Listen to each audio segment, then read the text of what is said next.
Leaders, check out this video by Chris Larsen, the founder of Ripple. Let's go. Thank you.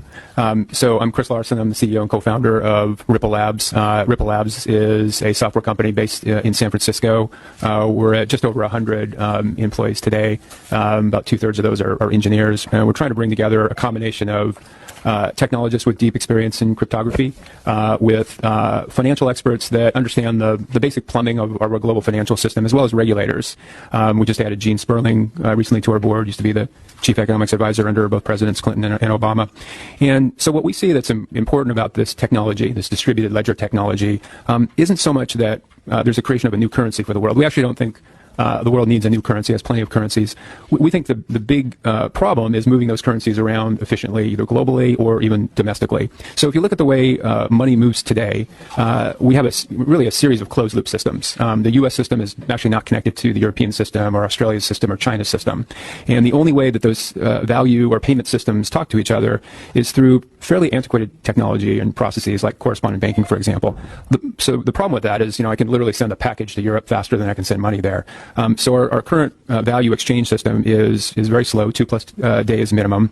It's actually very expensive for banks in terms of capital they have to put up and fees they have to pay the correspondent banks. There's actually quite a bit of risk in the middle. Payments fail all the time while being transferred. And there's sort of a key lack of competition for foreign exchange and sort of liquidity in our global payment systems.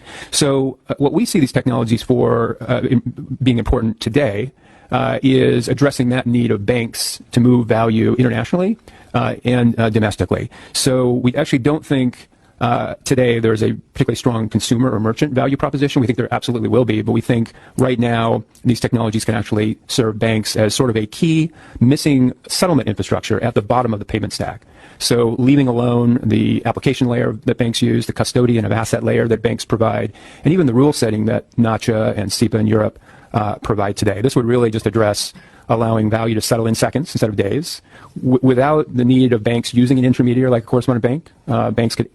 Without the need of banks using an intermediary like a correspondent bank, banks could settle directly without risk of failure in the middle, and providing sort of new fundamental levels of competition for foreign exchange and liquidity. And kind of stepping way back, we agree that this is the beginning of an internet of value. That is now possible. It wasn't possible before Bitcoin. Bitcoin showed it was possible to do this. Ripple's taking that and using a different technology based on the same principles.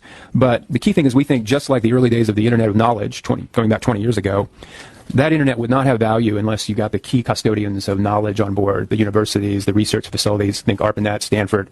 We think we're in that same period with the internet of value, that before these technologies have key utility, we have to get the custodians of value on board first. And those are the banks, financial institutions, market makers. Then I think we're set up where these things can have tremendous value across the board.